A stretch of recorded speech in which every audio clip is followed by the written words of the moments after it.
better here. Okay, maybe even this guy would move here. Oh wow, in the shot of this wire. Let me just guys just tolerate the wire. It's all good.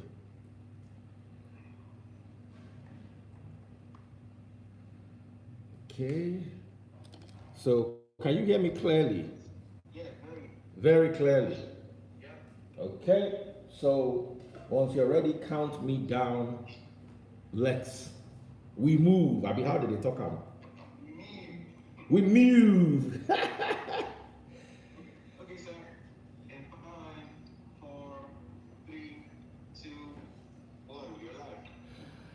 It is 96.9 Cool FM on a Saturday morning, on a Sunday morning, I beg your pardon. And it is indeed a beautiful day and a beautiful opportunity to worship God in spirit and in truth as we were instructed by the scriptures. And the title of today's message is The Whitewashing and Brainwashing of Africa. Um, Big shout out to us all my proud Africans.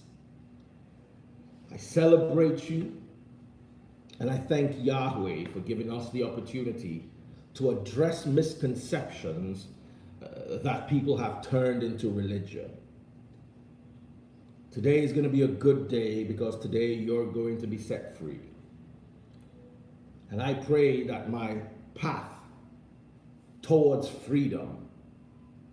You see, when the Apostle Saul wrote Galatians chapter 5, verse 1, now that you've been set free, ensure that you stay free and that you are no longer held by prisoners or held as prisoners of the law. Okay, I guess I'm able to do that better here. Just excuse me for that.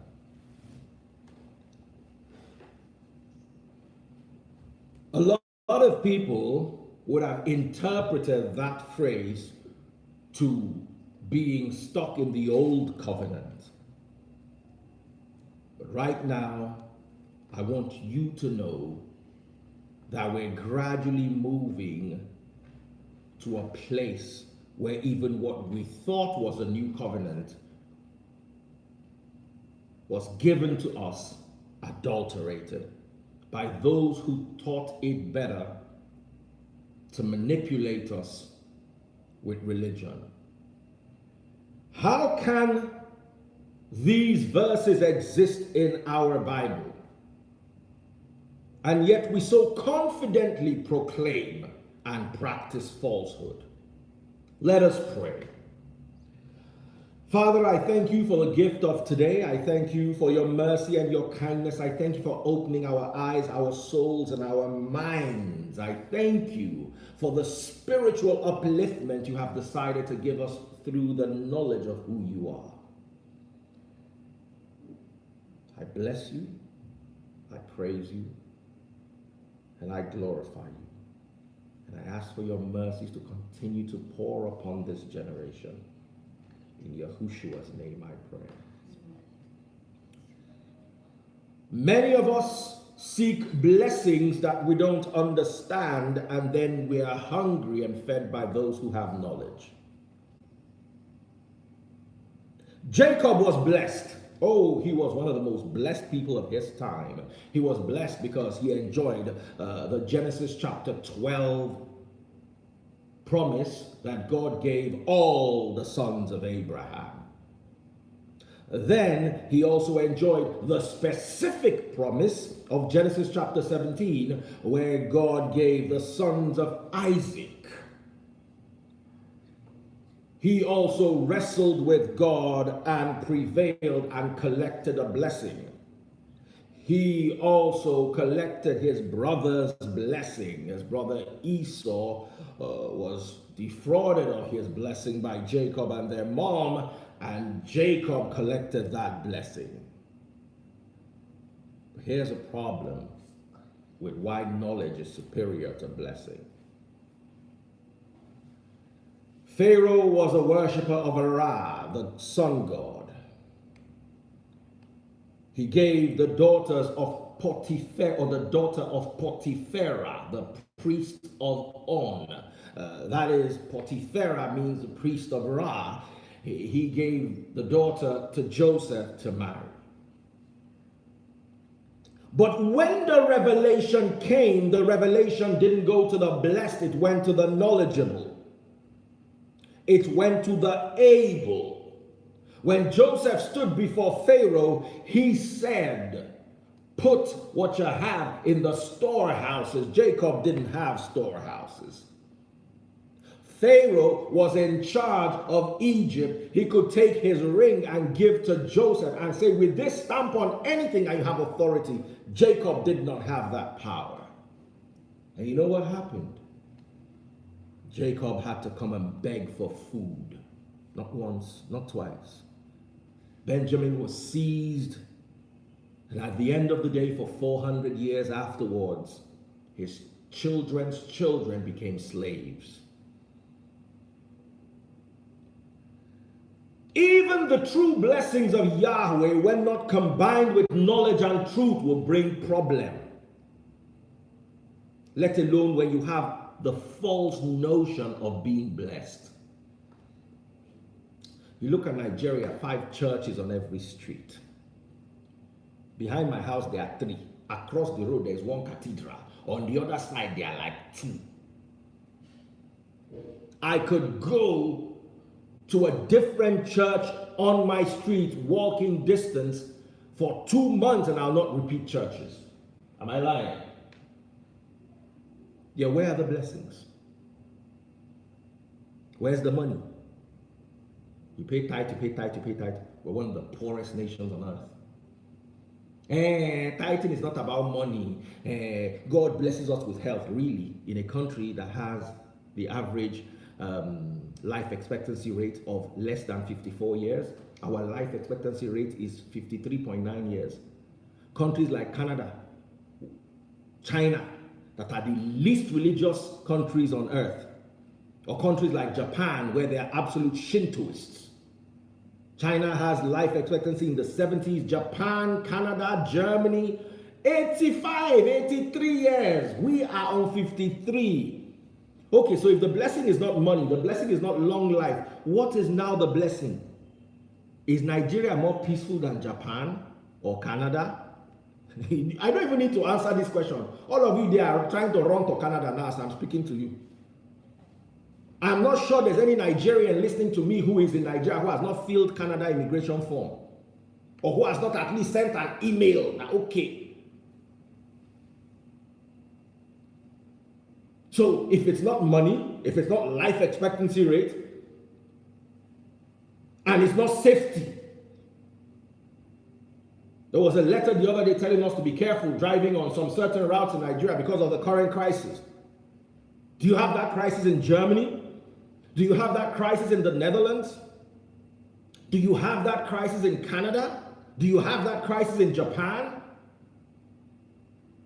So these religious houses that are praying 3-4 times a week, gathering people, what is the benefit, especially when they're not even teaching the truth? So let's imagine that, okay, we're not getting money, we're not getting the safety, we're not getting the life expectancy rate, but at least we're listening to the true word of Yahweh. You're not even getting the blessings of that. And here is why.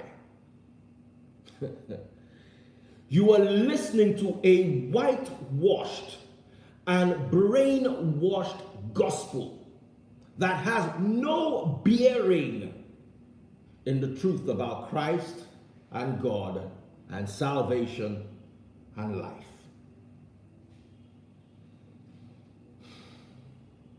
Someone was telling me that if he preach salvation, I said, this is salvation. Give your life to Christ when you are in ignorance is death. not salvation. What they sold you as Christ, what became your God, are their demons. 2 Corinthians chapter 4 verse 4.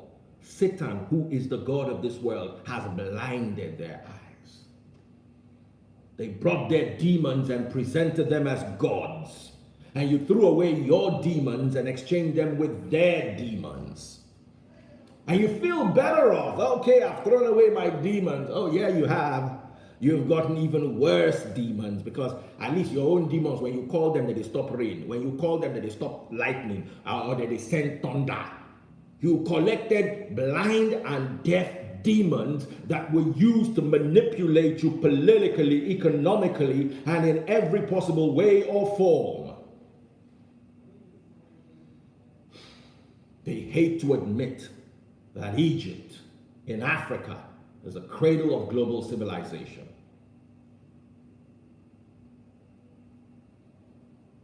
They hate to admit it. They hate to admit. Oh yes, they disdain. They admit with so much disdain, that's if they ever admit.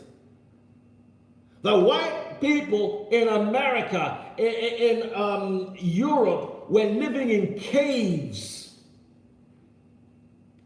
At least I can tell you England for sure, when Acts chapter 8 was happening. When the Ethiopian eunuch was reading aloud in his carriage, returning from Jerusalem, a wealthy man, by the way, a wealthy African man, a wealthy black African man who worked for one of the most powerful women in Africa, the Kandake, that is popularly known today as Candace. The Kandake was the queen of Ethiopia, and the eunuch worked for the queen of Ethiopia, and he was returning from the worship of God in Jerusalem when he encountered Philip. And when Philip met him, he was reading aloud. As of the time the Ethiopian eunuch was reading aloud, there was no educated man in England, because England did not even exist as a colony.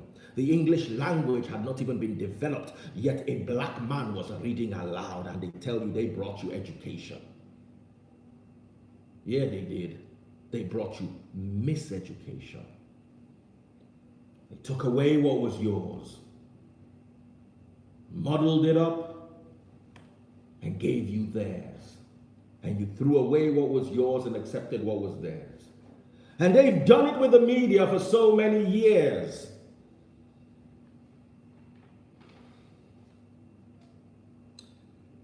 And yet there are verses like these in the Bible. 1 John chapter 4 and verse 1. Dear friends, do not believe everyone who claims to speak by the Spirit. Many of you are afraid to challenge a pastor because he speaks by the Spirit. Oh, I've not touched a man of God. Listen to me. I don't judge a man of God's life. Oh, they say this man of God slept with that person. I pray for him because I know sin is powerful. You will not see me on my platform making fun of a man of God that was caught in a scandal. You will not see me do it. It's not my business. But when the man of God climbs on the spirit, on the pulpit, and says, God said, that's when me and him start to have problem. The moment I hear God said, my ear stands. What did God say? Then you come and give me lamba. When you hear God said, you will not make heaven if you don't tithe, it's me and you. Me and you don't wear trousers. I look away from many things because I know everybody's on their personal journey. But hey, that spirit that you said God said, me and you have to address it. You have to show me where God said. Because this God speaking to only you, I don't know that God. The words of Peter were built upon the words of Christ. The words of Paul were built upon the words of Christ. Even when James disagreed with Peter and Paul, his word was built upon the old covenant. In Nigeria, you have doctrines that don't know scripture. 1 John chapter 4, verse 1. Dear friends, do not believe everyone who claims to speak by the Spirit. You must test them to see if the Spirit they have comes from God. For there are many false prophets in the world. 2 Peter chapter 2 and verse 1. But there are also false prophets in Israel, just as there will be false teachers among you. Even among the disciples, there will be false teachers. They will cleverly teach destructive heresies and even deny the master who brought them. In this way, they will bring sudden destruction upon themselves. When I came, I told you that I don't know anyone called Jesus, because I've searched my history. I've searched the scriptures. I have searched the early church, and I realized Jesus was a Europeanized, Romanized version of a God that lived down the road from us. I realized that Yeshua had the same name as Joshua. They were both Yeshua in Aramaic, or Yahushua in Hebrew, both of them. And now one is Joshua, that sounds like Yahushua, that sounds like Joshua, and the other one is Jesus, that sounds like nothing else. I told someone, I said, you're better off praying in the name of Joshua than in the name of Jesus, because Joshua, we can trace where it came from. Jesus, I don't know where it came from. Means nothing in Hebrew, means nothing in Aramaic, means nothing in Greek, means nothing in Latin. And even the English where it means nothing. It's a coined name. And a lot of people would say, hey, what does it matter? Oh, it does matter. If Africans were the ones that coined the name, I'll look away. But then, they coined the name of my God. I now know his real name, and I'll still be calling them, am I still a slave? They've removed the chains from my hand. I might as well remove the one on my head. Romans chapter 10 verse 2, but they have a zeal for God, but their zeal is not based on knowledge. Sadly, their zeal is what you see when you drive around. As I'm speaking to you, people are in traffic going to listen to the word that they say is of God, and meanwhile half the time is a motivational speech. That's how one person came to my DM. He does not know that me, I know book. He came and said to me, Rolls Royce and Bentley don't do adverts. Luxury does not need to advertise itself. You are special. Now I called the guy, say, hey, brother, sit down. Rolls Royce and Bentley don't do adverts. Because they are luxury brands. And luxury brands are a niche market. They are not profitable. They struggle. Rolls Royce and Bentley struggle to stay afloat. That's why every day they are buying them up and down. Before, it was BMW that bought them. I mean, Volkswagen that bought them. And then sold them to BMW. That's how they'll be selling them up and down. I said the company that owned most of them does adverts. Volkswagen owns Lamborghini, Bentley, Rolls-Royce, and even Bugatti. They sold Rolls-Royce a few years back to BMW. But till today, Rolls-Royce owns Volkswagen owns Audi, and Audi owns Lamborghini. There are parts in a Lamborghini. When you strip it, you will see VW. Or you see the Audi circles. The switch gear is all Audi. In a Lamborghini, buy a Lamborghini today and strip it. You will be seeing the Audi 4 circles. Audi that owns Lamborghini, they do advertising. Don't worry, they don't need to advertise their luxury brand. But they that own it know that they have to advertise themselves, or else hunger will catch them. That's why you see Vorsprung Dutch technique. That's the payoff line for Audi. Or you see the ultimate driving machine, the payoff line for BMW that owns Rolls-Royce. They do adverts. Do you know that little Hyundai makes more profit than Rolls-Royce holding, including their aerospace technology, everything, let alone Rolls-Royce Motors? If Rolls-Royce Motors does $2 billion a year profit, I will clap for them. Meanwhile, Hyundai is easily doing 20 billion. You don't even want to talk of Toyota that is nearing 100 billion. All that your small Toyota that you're looking at. If they were to give you Toyota or Rolls Royce, only a goat will carry Rolls Royce. Instead, collect Toyota. Every year, they'll be buying all the latest Rolls Royce and be chopping the Toyota money that will last and last and last. So they come to you and sell you what sounds good to the ear. And half the time, because you don't do 1 John chapter 4 verse 1, you don't test every spirit, you believe them. And in your mind, somewhere in the recess of your mind, think Rolls Royce is a bigger company than Kia.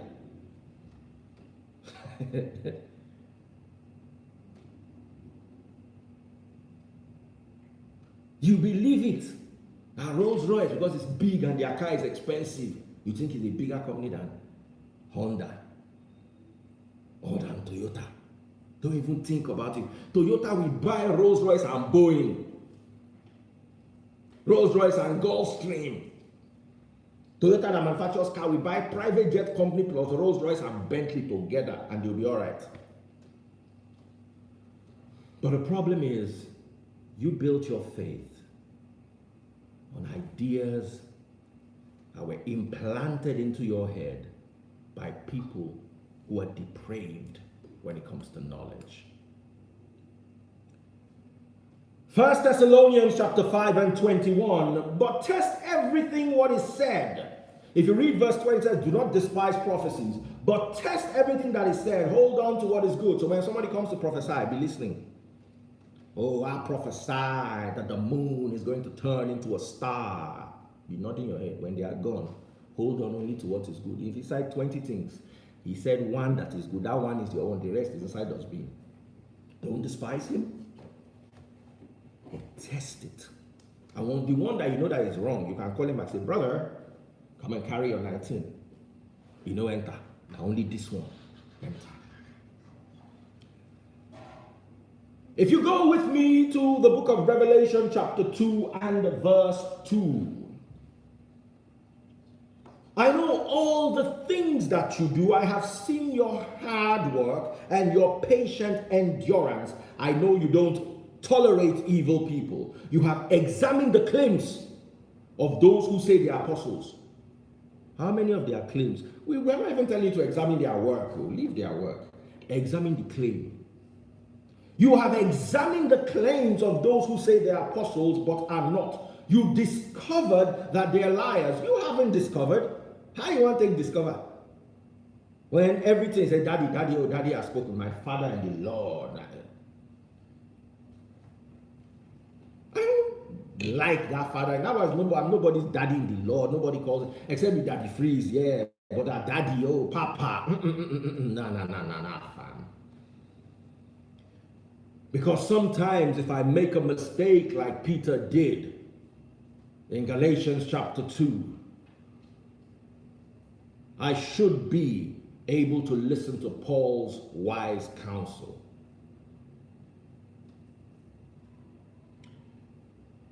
And how was this done? How was the Europeanization, the brainwashing, and the whitewashing of the gospel done? With one book, the King James Bible. You see, the King James Bible, many people don't know and they want to argue. You see, when Satan stood in front of Christ in the book of Matthew chapter 4, he spoke the truth, the scriptural truth. Christ didn't say, you are a liar. Christ quoted superior scripture to him. Somebody comes and gives you a claim. Revelation chapter 2 verse 2 says, test their claim. 1 Thessalonians chapter 5 verse 21 says, test their spirit. 1 John chapter 4 verse 1 says, test all of them. But you accept the claim because you see him as a man of authority. That doesn't make you a Christian. That doesn't make you godly. That makes you gullible. There's a thin line between the godly and the gullible. And may you not be among the gullible in Yahushua's name.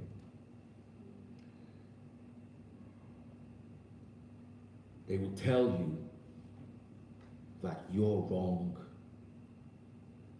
And I want to read a scripture to you, Acts chapter 18, verse 28. This is speaking about the apostle Saul. I like to call him Saul because that's another lie. He never became Paul. Paul was his Roman name. Saul was his Hebrew name. So he used Paul when he was with the Romans, and he used Saul when he was with the Hebrews. If you read Romans chapter 13, verse 9, it clearly tells us that Apostle Saul was also known as Paul. It was his other name. He never became. All that is part of the lying and the brainwashing, trying to make it look like a Jew became a Roman. Undertone.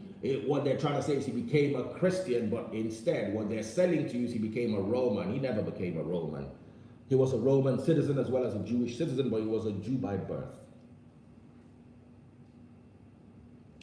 Acts chapter 18 verse 28 says, he refuted the Jews with powerful argument in public debate using the scriptures. Y'all don't use the scriptures because you don't know the scriptures.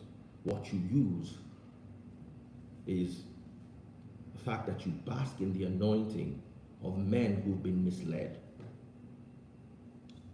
And when I speak of the King James Bible, I want you to realize that the Bible has changed over time, just like depictions of Christ have slowly become whiter and whiter, until he's full-blown white with blue eyes and blonde hair. How can someone who ran away to Egypt and blended with the Egyptians, you think if Herod was looking for a white kid, and then that white kid ran to where all the blacks were, they will not say, Herod, is that not the boy you are looking for? Then all of a sudden he's now Caucasian. Every translation of the Bible introduces new changes. The history of the King James is no exception.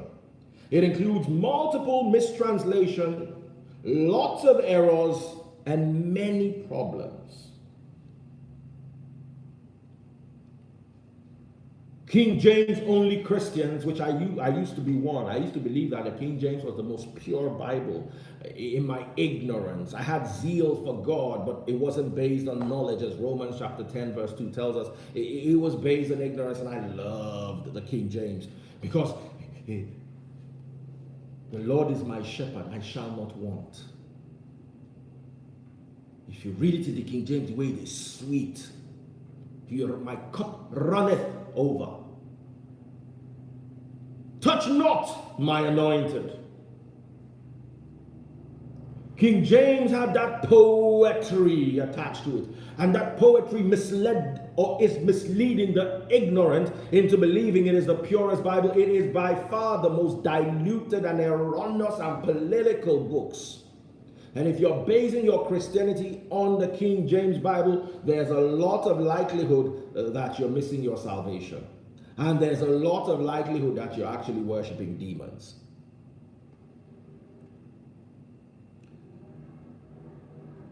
A lot of King James only Christians believe that the King James translation is the best, like I once believed. Now, this belief is actually incorrect. John Wycliffe's Bible, John Wycliffe, by the way, was martyred. He was killed for translating the Bible.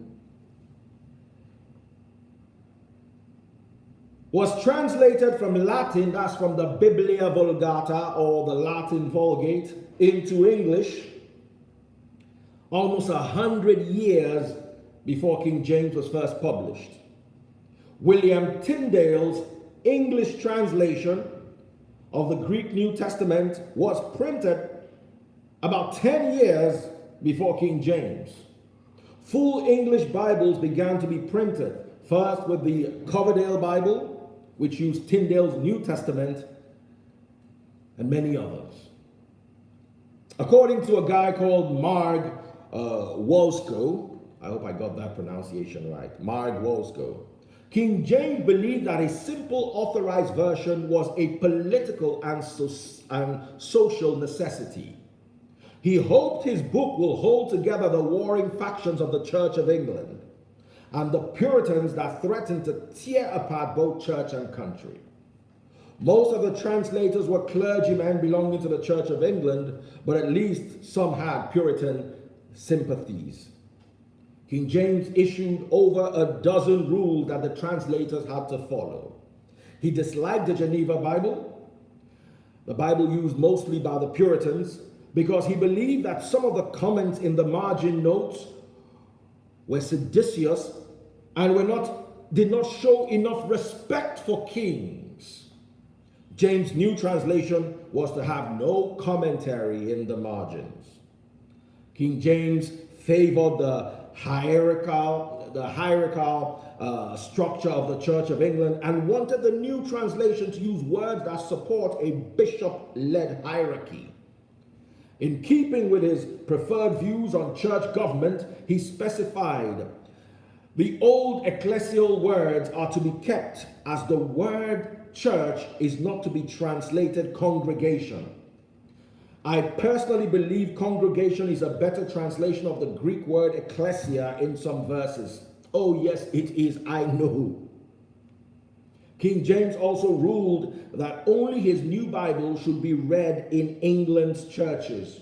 The political motives of King James had a direct influence on the translation of this Bible. The word church requires a bishop to head. Meanwhile, many times the word ecclesia meant congregation.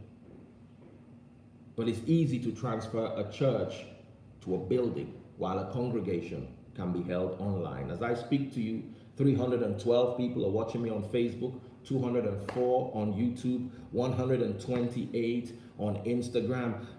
That's a total of over 512 on my personal Facebook page. So that's like a total of 550 people. This is a congregation, but because it's not in a building, many will say it's not a church, because King James wanted the word church more because it is easier to politically manipulate people in a building under the authority of a bishop than it is to manipulate a congregation that's at large.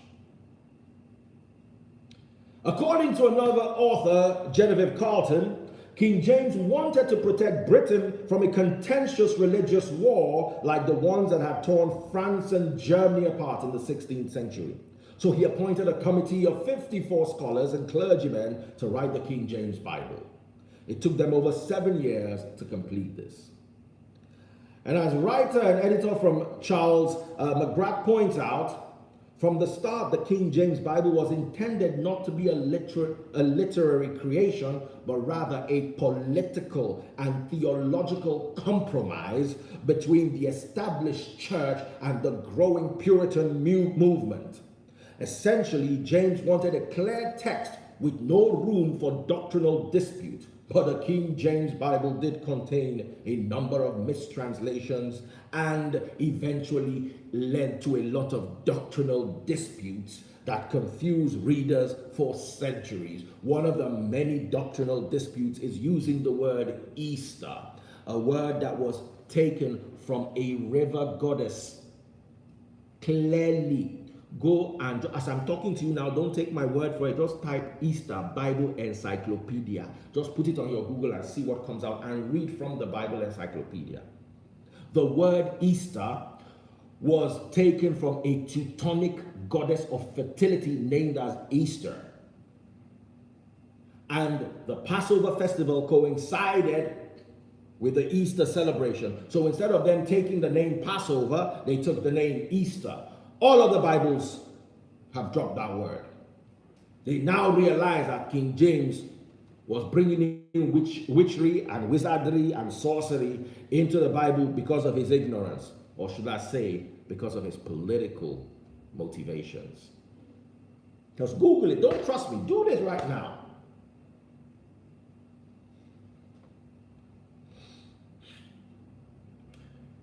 Now, I have read original scriptures in original languages. I'm talking about Latin, I'm talking about Greek. I've sat down with scholars of Latin, of Hebrew, of Greek. And I now know that after my comparisons over several years, that the best Bible translations, from my understanding of the scriptures, from my understanding of the message, and from my understanding of the original intention of the delivery, the best translations are one, New Living Translation. That's why you see me use it most. Second, New International Version. Now, the guy who published the New International Version was also known to publish some erotic content. And a lot of people discard his book because of what he also publishes. And I tell them, don't miss your salvation because of your hypocritical, what is it called? King James himself was no saint. Oh, the rumors about his sexuality are all over the place. You could just go to English history and read about him. You'd be utterly dismayed. But you see, because you've grown to love him, you've put him in a position of good, and you've put the NIV in a position of evil and adulterated because of how it was published. I don't care about who published it. Just like God didn't care about using, what's her name, Rahab, to save the spies. And through Rahab came Christ. Through Rahab came Jesse and David and all the way down to Christ. If God in the scriptures referred to her as a woman with faith. If Nigerian Christians were to be the ones that God gave the message of Rahab, they will not include it. They say, this woman, no. But my problem is it's all hypocritical. Don't you read about King James? Don't you read about his orientation, especially with regards to his sexuality? Haven't you read the history books? The history books from the British about their own king?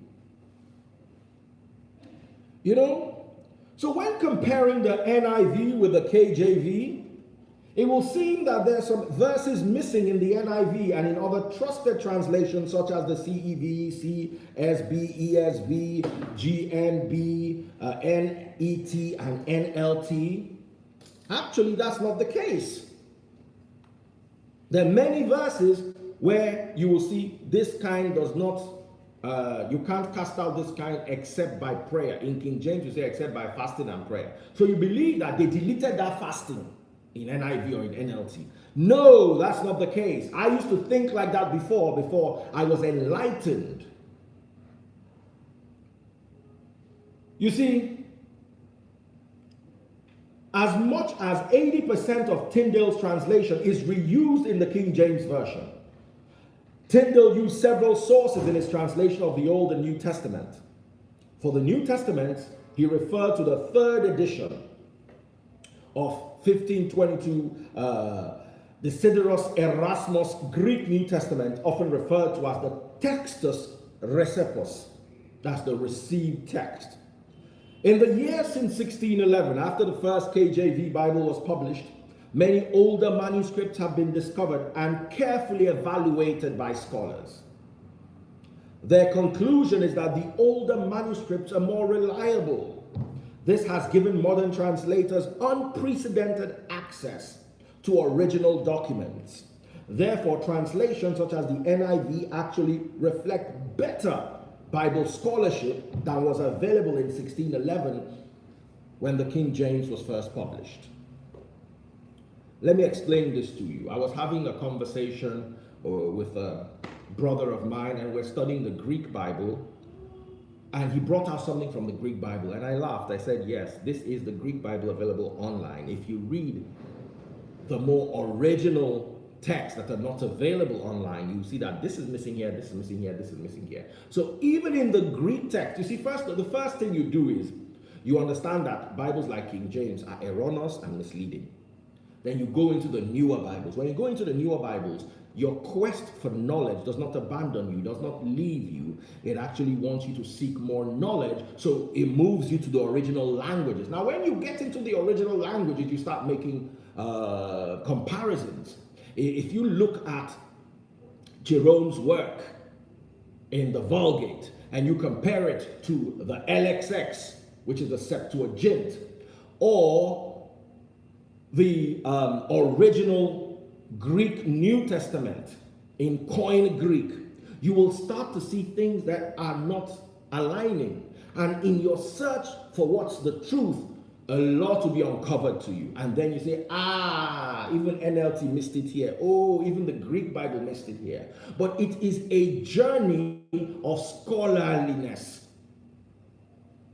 Matthew chapter 13 verse 12, the more you listen to my teachings, the more you'd have understanding until you have an abundance of knowledge. Anybody worshiping Christ in ignorance is going to hellfire.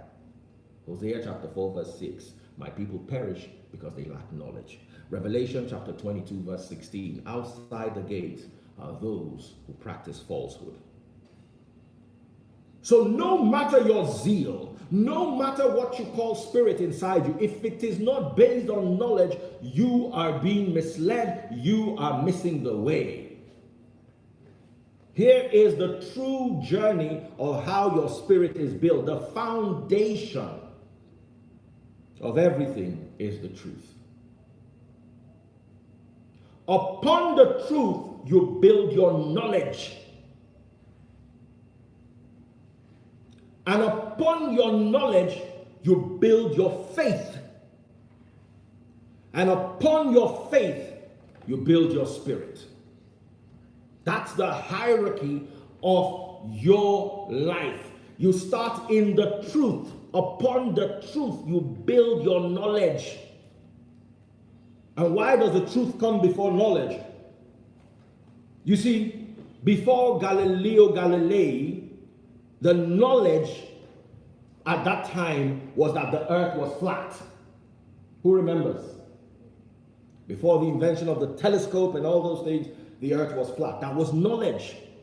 That was their truth, and they based their knowledge on their truth. Now, when more truth came out through Galileo Galilei, who now showed that the earth was actually spherical, that did away with conventional knowledge and created another type of knowledge based on new truth. So the first thing that you have to establish is the truth. John chapter 8, you will know the truth and it will set you free. Any freedom you have that's not based on the truth is false.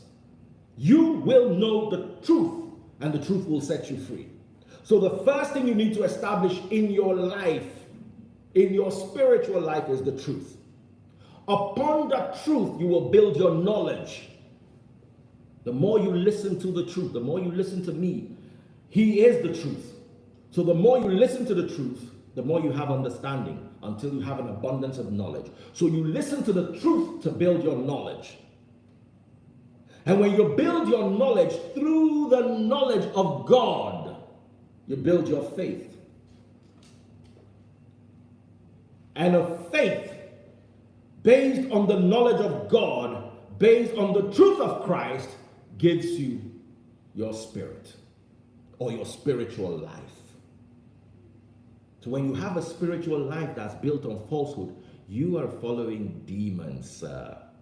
There's no hope for salvation because you're going to be outside the gate, as Revelation chapter 22 verse 16 clearly tells us. Many Christians don't understand how important it is to build their spirituality on the true light of the knowledge of Yahweh. The scriptures, both New and Old Testament, agrees that Christ, who gives us light in darkness, and through his light we were saved. King James calls or led people into believing that the devil was Lucifer. Meanwhile, Lucifer was mentioned 4 times in the Latin Vulgate. King James translated the only one that was erroneously mentioned in Isaiah chapter 14 verse 12 and left the other 3.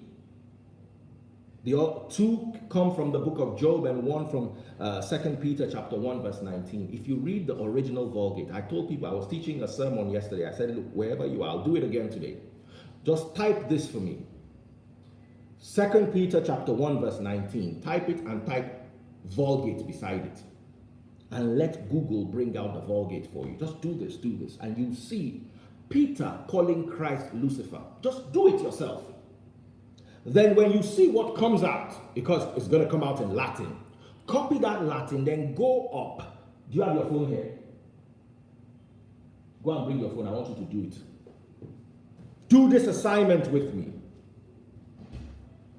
Somebody saying, and you were there. No, I don't need to be there. I don't need to be there. That is why we have books. That is why we have history. But you so ignorantly were taught people's ideology from where they sat down and believed one spirit was talking to them. And that spirit has left Africa impoverished and begging for loans and food up and down.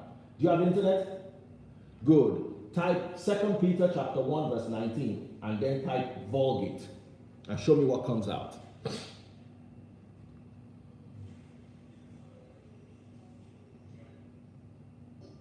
While you're doing that, let me read something to you. Luke chapter 1 from verse 76. And you, my little son, will be called the prophet of the Most High, because you will prepare the way for the Lord. You will tell his people how to find salvation through forgiveness of their sins.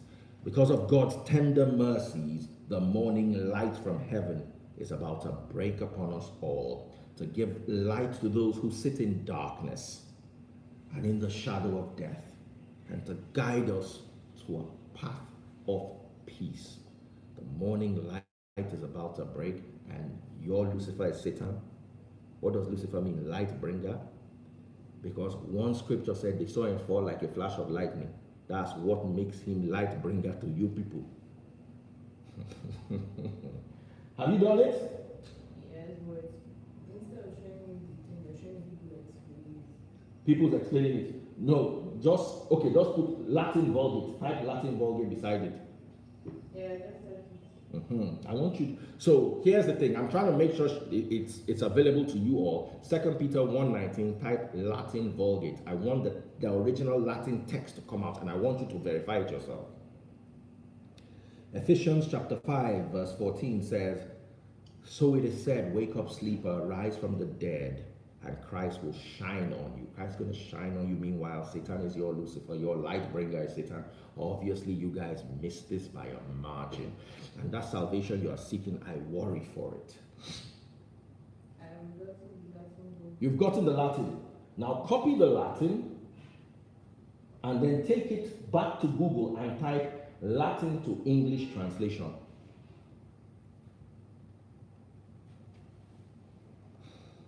And let me end. Isaiah chapter 9 verse 2. The people who walk in darkness will see a great light. Someone said it's no, it's not 1 Peter, it's 2 Peter 1:19. Not 1 Peter, Abby. It's 2 Peter. Yeah. And what does it bring? And we have the prophetic word, we'll do well to pay attention as the lamp shining in dark place until the day dawns and the morning star rises. Until the day dawns and Lucifer. They translated Lucifer as the star or the morning star. The Greek Bible says phosphorus, but it's there. You can check it out. And that's Peter using that word to refer to Christ. Isaiah chapter 9 verse 2. The people who walk in darkness will see a great light. For those who live in the land of deep darkness, a light will shine. Matthew chapter 6. If what you thought was light was actually darkness, then how deep your darkness is. And I want to end for you right now with Psalm 107 and verse 10. Some sat in darkness in the shadow of death, prisoners in affliction and chains. Many of you are sitting in darkness and are prisoners afflicted with chains simply because you have chosen ignorance. And God says, or David sings, it says in Psalm 23 verse 4, even when I walk through the valley of the shadow of death, you are close beside me. How is he close beside you? In darkness. Because he is your light. He is your light bringer. Don't make a mistake. May you be healed. And you see, with knowledge comes healing. With knowledge comes understanding. With knowledge comes a true faith and spirit. May Yahweh bless you with knowledge, spirit, faith, and truth. In Yahushua's name I pray.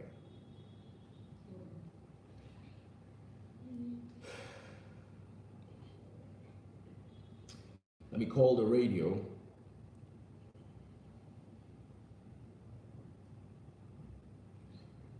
Make sure we're good. Yes, sir. Did I catch it?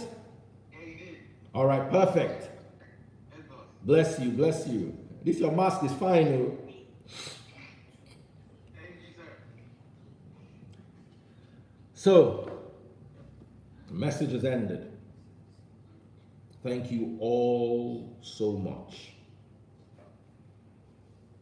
I want us to have a type of Christianity that is based in the truth and the Spirit of Christ. Normally when we go off the radio, we have a little bit more of the message. Luckily for me today, I was able to compress the message into 1 hour or a little less than an hour. So there's no extra message except for me to thank a lot of people who helped us make today possible. First things first, I want to call the blind boys that we sponsored or we're sponsoring. Okay, let me call them so they can say thank you.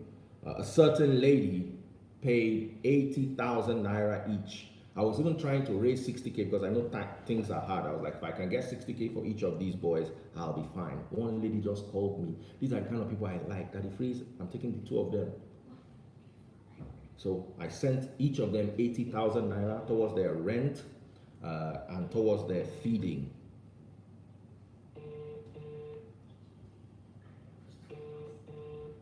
So I'm calling them now. Let's hope I can get in touch with them.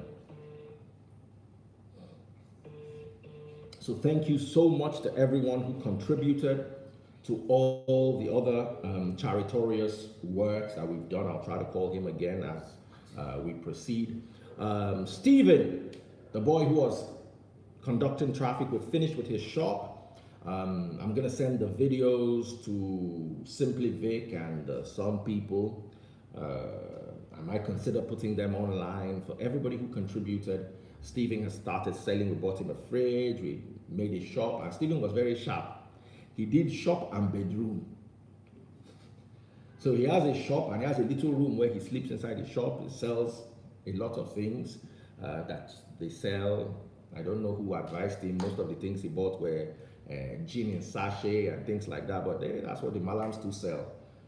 You know, he even wanted to sell some other things that I had to actually warn him against.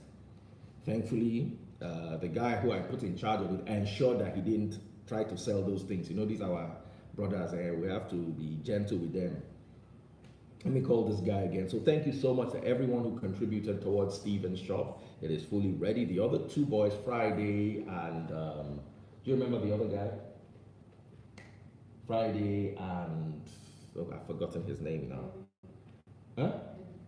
Edwin. No, Edwin, I need to call. They say Edwin has not been paying up what is left for that boss. The boss was 500K. The boss was supposed to be 500K. People on YouTube cannot hear me. I'm so sorry about this. The boss was supposed to be 500K. We paid 400K, hoping that he'll balance the rest. Please call me. Please call me, Brother Shuko. And let's catch up on that. God bless you, Esther. I can see you, Esther Mori. Okay, I'm trying to call the blind guys. The number you dialed is switched off. Okay. I'll just try to call him just so that they can. I wanted them to say thank you to the lady who paid for them. You know, audio on YouTube is low. I'm so sorry. Some people are saying they can hear very well. Some people are saying they can't hear well. I'm very sorry about this. Please forgive me. I'm using an old iPad because we need different devices to stream on. Okay, so I'm sure we'll get a feedback from there. Thank you so much, everyone. All those who contributed to our project, I appreciate you guys. Thank you for giving poor people or people who are struggling a new lease of life. There was a time about 2 years ago that you all contributed for my cousin. I had a cousin that you guys contributed for. She wasn't feeling well, and we tried to set up a shop for her. Sadly, my dad called me during the week to tell me that she passed. You know, may her soul rest in peace. Thank you for that. It was about 2 years ago. 2 years plus, almost 3 years ago, when we contributed for her. But she wasn't feeling well. She was a widow. Her husband had just died. So I thank you all. And here's where her own journey ended.